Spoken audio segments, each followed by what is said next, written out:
Welcome to the Clear Admit MBA Admissions Podcast. I'm Graham Richmond, and this is your wiretaps for Monday, April 12th, 2021. I'm joined by Alex Brown from Cornwall, England. Alex, how are things this week? Very good. Thank you, Graham. So I got to say, what the heck is there to talk about? I mean, I feel like decisions are out. What do we have to talk about this week? Yeah, I mean, obviously, in terms of round two, things have quietened down considerably in terms of decisions rolling out. So we've definitely exited what we call decision weeks for round two. But there's action on round three now, right? So application deadlines last week, this week, even into next week. For those late folks or those that are sort of taking a bit of a punt into round three, maybe you've got offers in round two and you're sort of maybe taking a little bit of a Hail Mary in round three. But yeah, round three deadlines right now, Graham, and lots of folks on Decision Wire trying to figure out their offers, discussing, with the community, the different offers that they have, trying to get some additional guidance. And I have to say, your co-founder, Elliot, has been super engaged on Decision Wire and offering, I think, some really strong advice in that regard, as well as the rest of the community. So there's some folks now that are becoming regular on Decision Wire, really sort of sharing their thoughts and ideas, because they've been through this process themselves, perhaps in round one, or even perhaps last year. So yeah, Decision Wire is really good right now. Yeah, agreed. And I do want to give a shout out to Elliot and to the community members who are posting. I think, Elliot, who, part of the reason we co-founded Clear Admit together is he's someone who loves to sort of think through strategy and is a great person to bounce ideas off of. And he's obviously, whenever someone's got a dilemma, and in this case on Decision Wire, we see lots of people posting like, hey, I was admitted here, here, and here.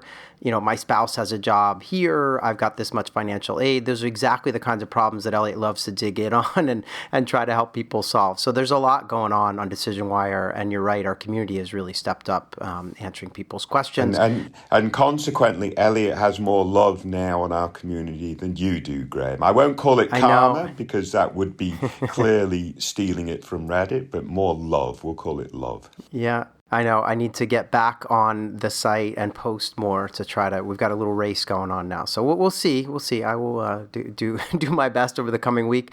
I wanted to talk about something that's really interesting that's going on right now, which is there's this Oregon New Venture Championship, which is an annual business plan competition.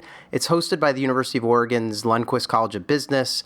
And basically you have student teams from graduate programs around the globe converging for a week-long event of, pitches, feedback, practice, and turning kind of their dreams into like destiny, right? So basically this competition works to educate, inspire, and empower future entrepreneurs. And this year's event is going to be obviously virtual. And the viewing is actually open to anyone that's interested in keeping up with the competition. It starts on April 21st, so we still have a little time yet. And for more information and to view the action, as it happens live virtually, you can visit business.uoregon.edu/NVC. So check that out. That's going to be kind of an interesting competition. And I did want to say, speaking of competition, I don't know if you saw, Alex, but our March Madness competition where we pitted MBA employers against each other, or kind of post-MBA employers, is over. And so do you know who won? Did you follow this at all? You just told me before we came on air, Graham, so I'm going to disclose that fact and then say, yes, of course, Google won. So Google beat Bain, as you know, and it was close. It was 52.4% for Google and 47.6% for Bain. So it was a really tight race.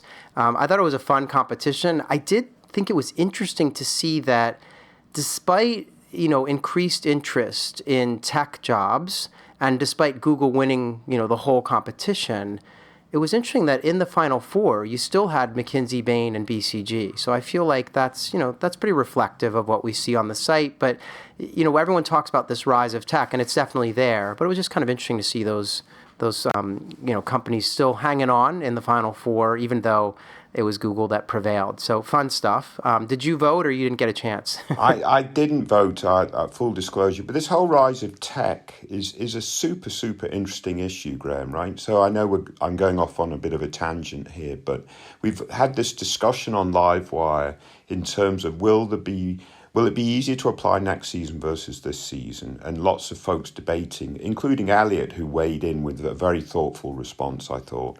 And the reason why I bring it up in terms of this rise for tech is that, the presumption is we're in an economic downturn now, so people are flooding to business school. We'll come out of that economic downturn over the next year or so less people want to go to business school, so therefore it'll be easier to get in. That's sort of the big picture sort of thought process. But I don't know that this pandemic is reflective of typical economic downturns. And clearly right now, tech is hoovering up top talents. They really want top talent because who has really benefited in this pandemic are the big tech firms, no doubt in my mind. So it's a really interesting conversation on Livewire, Graham, I think.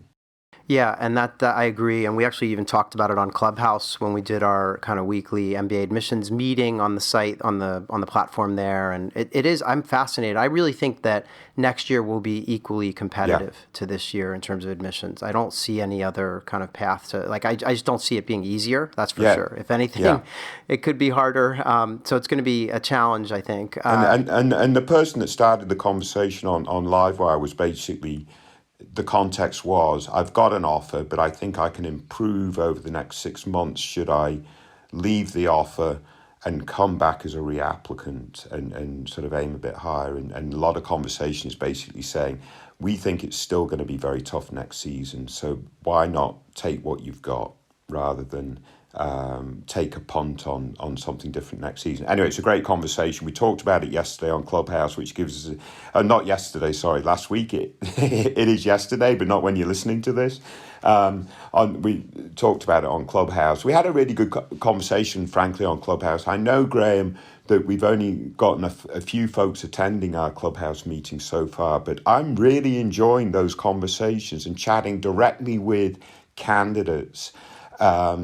We had on Clubhouse yesterday, one of the candidates, I think their name was Eric, so not yesterday, but last week, I really apologise if I remember that incorrectly, but he'd been successful in the process, was sharing some of his successes. I thought that was brilliant, and we had a couple of candidates that are thinking of applying next season and sharing their concerns, one about recommendations and the other talking about applying this season on a GMAT waiver and coming back next season and so forth. I think super interesting conversations over there on Clubhouse, Graham. Yeah, and we're going to do it again. So this Thursday at noon Eastern, you can tune in. We'll be back. And it's been fun to engage with folks. I mean, obviously, we love doing this podcast, but it's also interesting on Clubhouse to be able to directly, converse with candidates who I think many of whom are listening to this show, but it gives them a chance to kind of interact with us. So that's been fun. A couple other just small housekeeping notes, Alex, before we get into the wiretaps, because I know you picked out 3 really interesting cases this week to discuss. The first is that we've been doing this Real Humans alumni series on the website. And I think most people know last year we did a big focus on consulting, a little bit of banking, and some of the really traditional jobs that folks go into, even tech. We did, Facebook and Amazon and all that stuff. But this year we decided to look at some other landing places that candidates go to. And so we've done Real Humans for Tesla, Nike, General Mills, Johnson & Johnson, Ford, GlaxoSmithKline. So we're trying to highlight some of these other CPG, healthcare, automotive kind of industries. So those have been coming out. It's a great way to learn about someone's journey.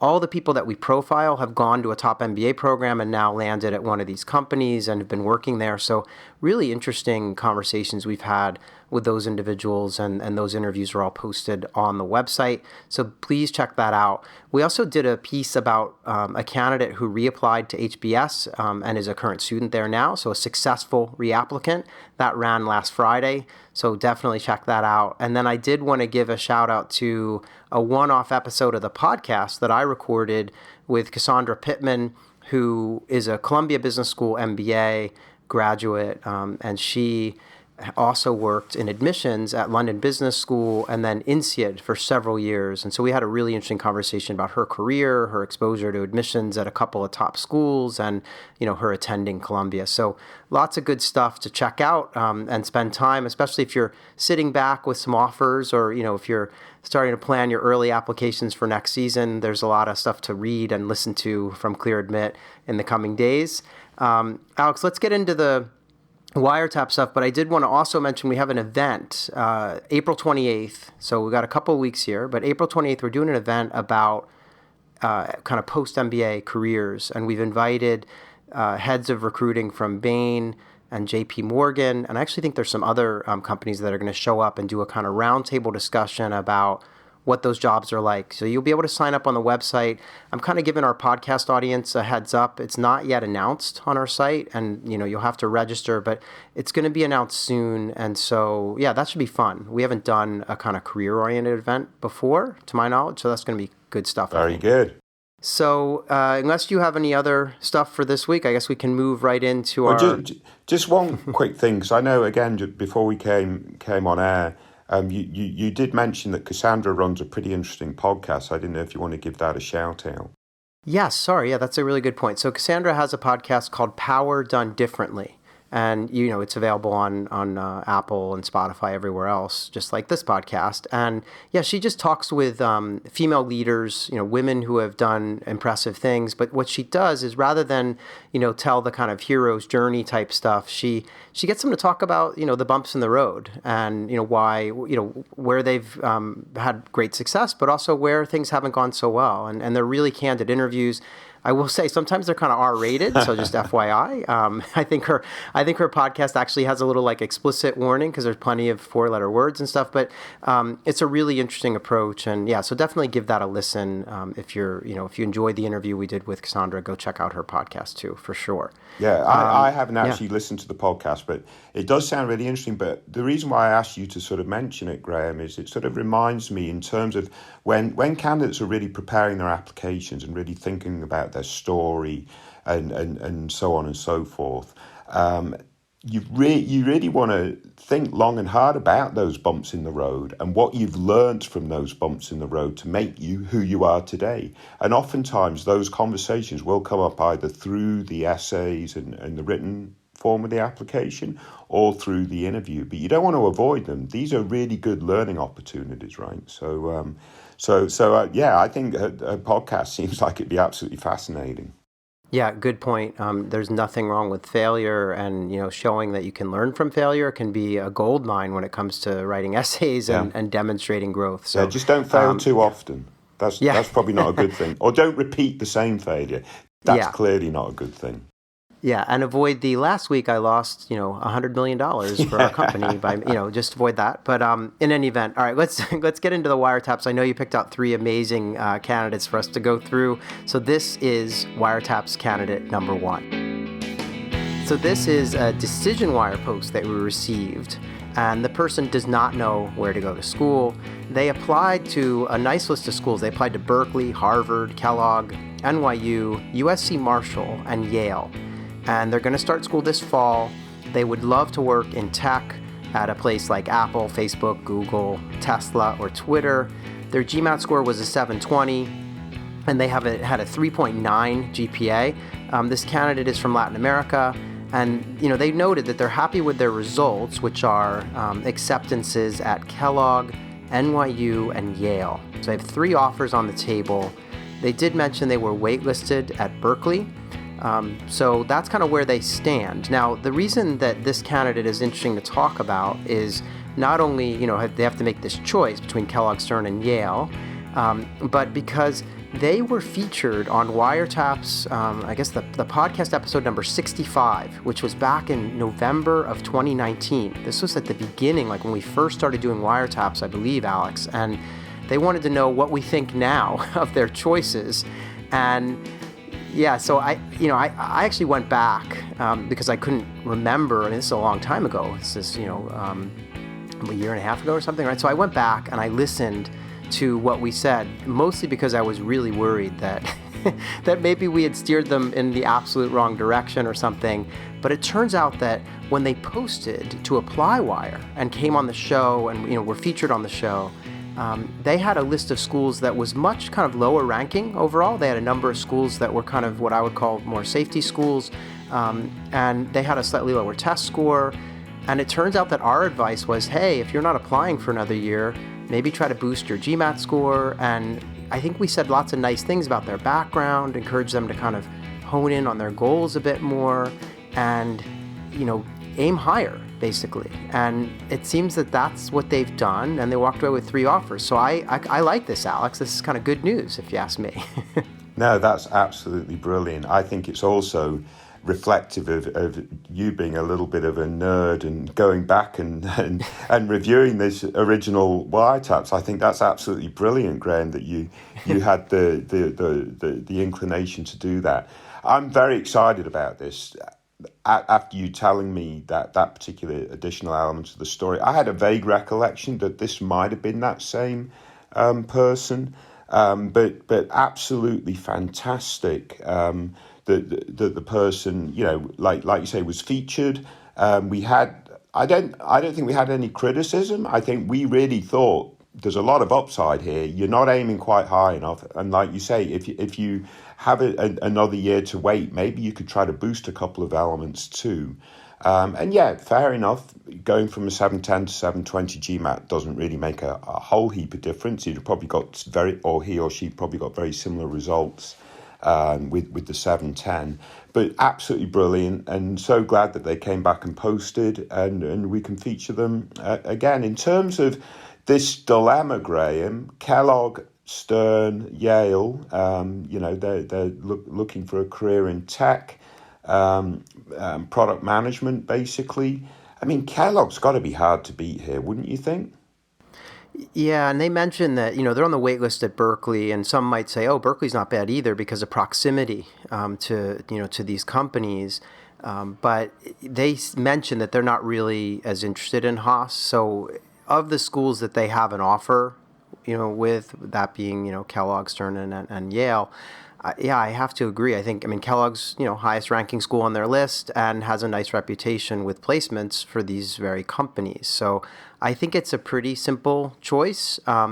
They did mention, I don't know if you saw, but they were curious if they could negotiate a scholarship of some sort, even though they don't have any dollars on the table. And so, can they go to Kellogg and say, hey, I'm in at Stern and Yale, can you offer me any money? Or, is Kellogg going to say, well, how much money are Stern and Yale offering you? What's the move there? And can they negotiate at all? Yeah, I think it's difficult to negotiate based on the offers, Graham, because like you say, as we know, Kellogg would be considered in a higher tier than the other offers. And if the other offers aren't offering any money, it's hard to say, I've got admitted to these schools in a tier below, I'll only come to you if you make a better offer than they do, sort of idea, right? You'd say it more gracefully than that, but that's a hard thing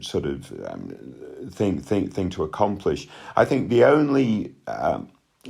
only sort of approach might be, and it'd be good to get your thoughts on this, Graham, is I'm so excited about coming to Kellogg. This is a really I recognise this is a terrific opportunity for me. Based on my resources, I'm still struggling to be able to pull the trigger if I can really make it happen. So, and you need to be honest about this. If you have a lot of resources, then please don't go down this path. But there might be an opportunity to take that approach, but I certainly wouldn't take the other approach, i.e., I'm going to go to Stern or Yale with no money over Kellogg if you don't give me any money sort of approach. Yeah, I agree. I think it's all about just expressing enthusiasm for coming, indicating your personal financial situation, and trying to make the ends meet, and just wondering if there's anything they can do on the financial package, which right now is 0, but maybe they could move it up a little bit. It never hurts to ask, and as long as you do so politely, I think it's fine. You're going to interact with these people when you get to campus, so just be mindful of that. You don't want to have that sort of awkward moment when you run into them later. So that's why you don't make threats. You just ask politely, and the worst thing they can say is no. They're not going to rescind your offer or anything just because you're asking for some financial aid support. So yeah, it can't hurt. But again, really, congratulations. I mean, this person's candidacy was a long time in the making. They were on my Wiretaps episode a year and a half ago, right? And then they took time to improve their candidacy, sharpen their goals, which used to be split between like either consulting or tech. So it's a great outcome. Really happy for this person. I'm sure they'll have a great time at Kellogg. And yeah, hopefully they can ask for some money and get it. We'll see how that part turns out. Yeah, no, absolutely brilliant. Congratulations to them. They're also a 3-star contributor on the site too. So they've obviously been around a long time. Absolutely brilliant. Yeah. Best of luck, and hopefully best of luck at Kellogg. And I do remember one other tidbit about this candidate is that they mentioned that there weren't enough Wiretaps episodes. They were kind of using Wiretaps as like a case-based way to learn about admissions, and they said there aren't enough. So, as a result, we've done, like 100 more episodes. So there you go. All right, so let's move on and talk about Wiretaps candidate number 2. So this is another decision wire entry, it being kind of decision time, right? A lot of people have offers, and this person applied to Harvard and NYU, and they got into both.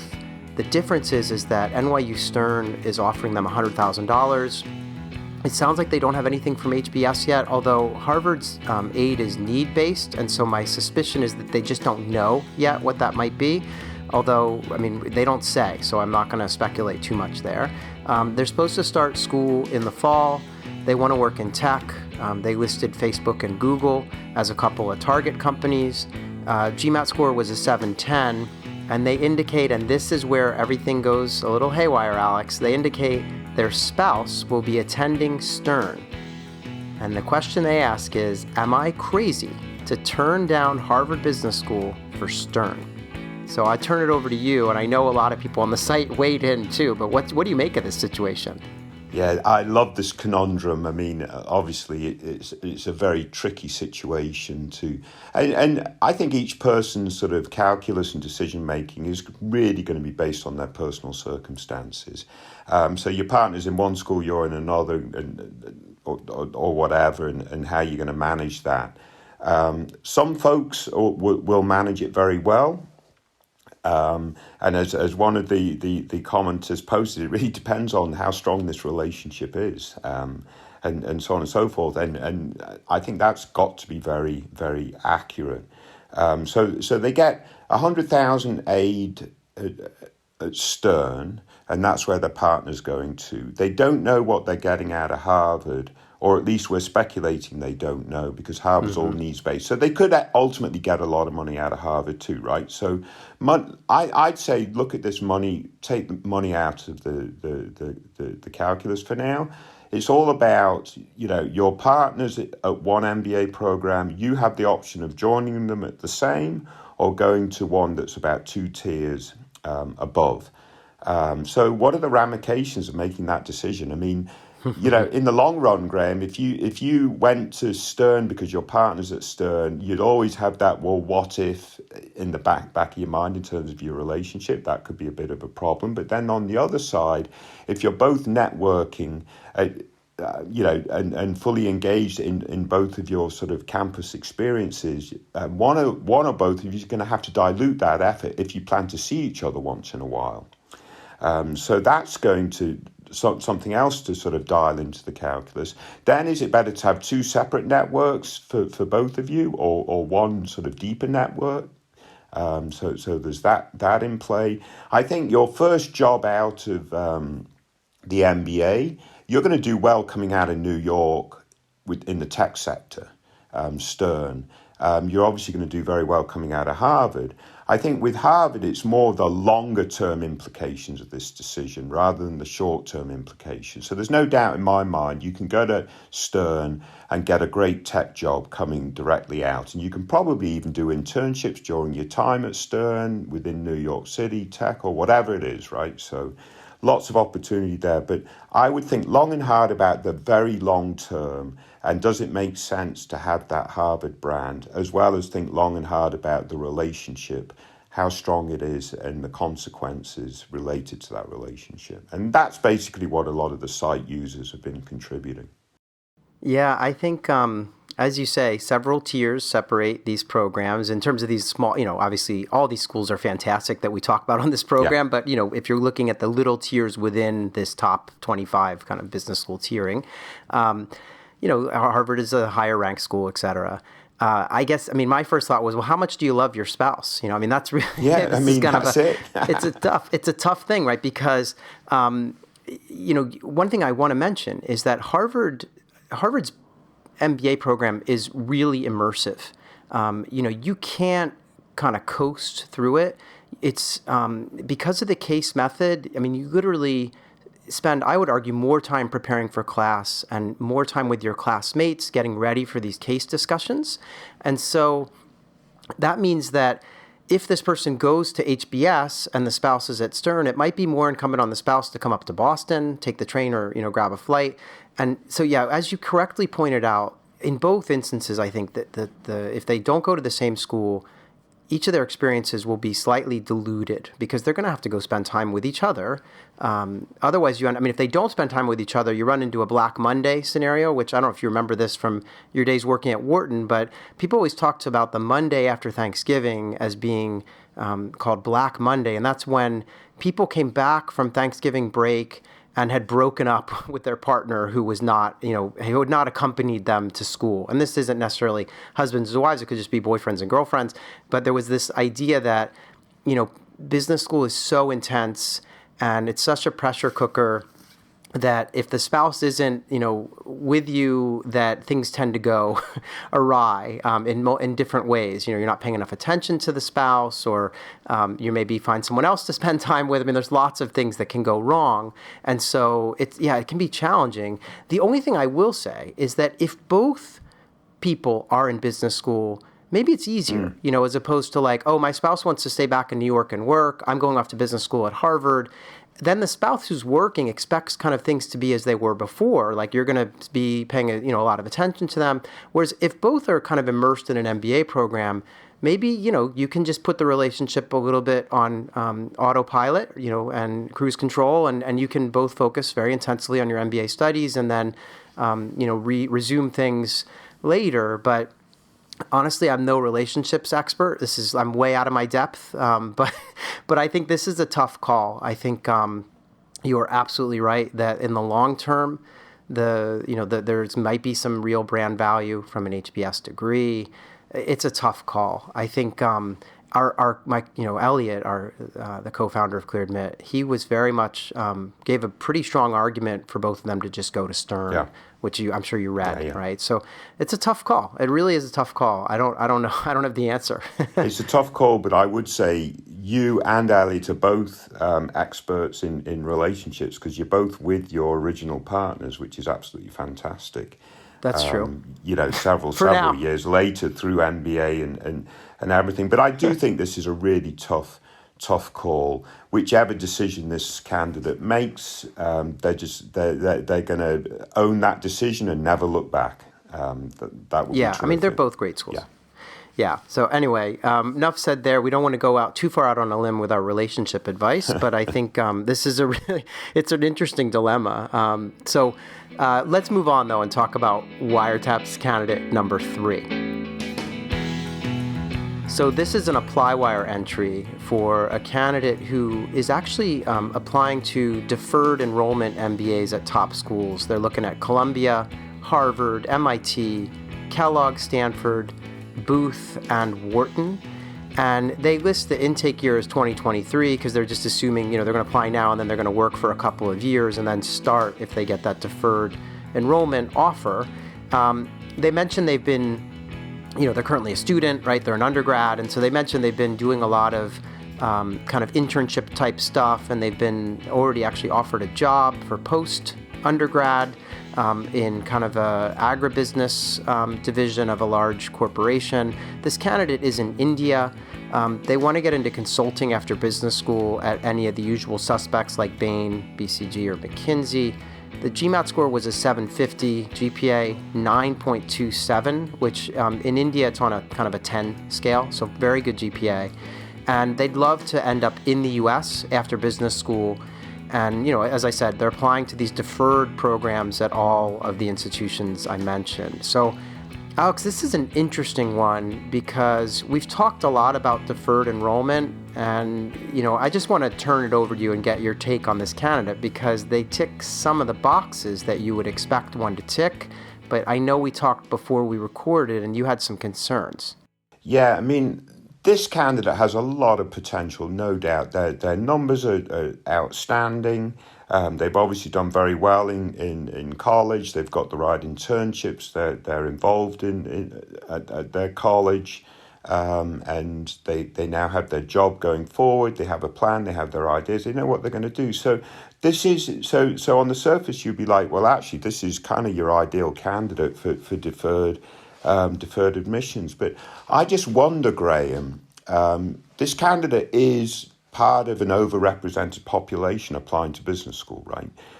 So IT focused, India heritage, sort of tech and whatever. I'm assuming male, but I don't know that we know that. So let's just assume that my assumption is correct, but I don't know that. So I could be completely wrong with this line of thinking, but if that is the case, I wonder how that really dials in terms of the prospects for deferred admissions. Because if I'm in admissions, I'm looking at this candidate, and one of the reasons why we're offering deferred admissions is we want to lock in high potential superstars now so that they don't go off and pursue a different kind of master's, which they more ordinarily would at this stage of their career. And they go off into their sort of professional career and then come back to us in a couple of years. So we want to lock in the superstars. That's why we do a defer admissions. This is a superstar, but a superstar that looks like a lot of other potential superstars because they're from this overrepresented population. So I know in a couple of years, even if this person doesn't apply to my program, I know that other folks that look like this person are going to be applying. So I don't have that same sense of urgency to lock this candidate in.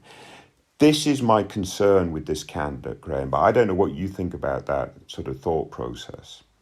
Yeah, no, I could not agree more. I think of deferred enrollment as, it's for superstars, right? And this person, and usually that means, people who have demonstrated a high potential for leadership, even if they haven't obviously had much in the way of work experience yet, leadership on campus or within their internships and things, and then people with stellar academic marks. And, this person ticks those boxes, but as you correctly point out, I also think, they're using deferred enrollment to try to grab some folks that maybe would gravitate to other master's or, graduate studies. And yeah, I couldn't help but think when I looked at this that an admissions reader might say, yeah, this person's great, but someone just like them or this person themselves will apply as part of the regular process anyway, and so we can wait on this. So I really don't know what'll happen here. I mean, I'm not saying this person should not apply. I mean, they have a nice long list of schools. They may certainly hit at least one of them. And, I think it's an awesome deal to get into business school when you're an undergrad and to have that freedom to navigate the early stages of your career with an offer to an MBA program in hand. So I encourage them to apply. What I would do, though, is I was a little worried, even from the post that they put up on our site, that they might fall into the stereotype of kind of, too much sort of techie. Yeah. There was some language in the post. In fact, they referred to something called Industry 4.0 techniques. And Alex, I had no idea what the heck that meant. So I actually looked it up and I learned something. And so I thought I would share with our listeners in case they don't know. And it turns out that Industry 4.0 refers to the fourth industrial revolution, which is the ongoing kind of automation of traditional manufacturing and industrial practices using, smart technology, large-scale machine-to-machine communication, Internet of Things, all this like automated stuff, right? And so I didn't know that, which makes me feel woefully ignorant. Maybe you already are an expert on Industry 4.0, but I realized that if I didn't know what that was and this person starts throwing those kinds of terms into their application materials, that could spell disaster for how they're going to be perceived. So, I'm sure maybe you've already read a couple of books about this. I know you're more on the up on this kind of stuff than I am. But yeah, I just think they need to be careful when it comes to, they don't want to typecast themselves as being overly kind of techie, and that's just my concern. No, and I think it's a very valid concern, but this is for all candidates, right? Jargon within your industry or whatever, you need to remove jargon so that the admissions folks can understand exactly your story, not assume that the admissions folks are intimately familiar with your particular career path. And this sort of falls into that bucket. Yes, 4.0 techniques, I'm vaguely familiar with that kind of stuff, Internet of Things, so that's pretty cool. Yeah. I mean, I think there's no doubt this is a super smart person. What I would say to this person is go ahead and apply deferred admission, because, again, if you don't apply, you know you're not getting in. Right. But if you're not successful, it's a little bit of a knock. But come back in 2 or 3 years' time. As a reapplicant, you'll be stronger. You'll have a track record under your belt post undergrad that you can talk to. So you're likely to come back as a stronger candidate anyway. Really sort of round out your experiences. So get involved intensely in your community. Do something about which you're passionate outside of tech, maybe, to sort of show how well-rounded you are. So if you're not successful, come back in 2 or 3 years as you're growing this great career or whatever it might be, and make sure you apply in round one as a reapplicant. Absolutely brilliant. And again, I would say pull the trigger, but pull it with full disclosure of understanding that this is going to be a super challenge for you at this point, but don't be discouraged. And come back in that 2 or 3 years in the round one. And again, this candidate is a superstar. They just sort of fit into this overrepresented bucket, which is a little bit unfortunate. Yeah, agreed. So I did want to thank all 3 of our posters this week that you chose, Alex, for sharing their story. I think it just, as our listeners know, it just makes for great conversation and a great way to learn admissions strategy.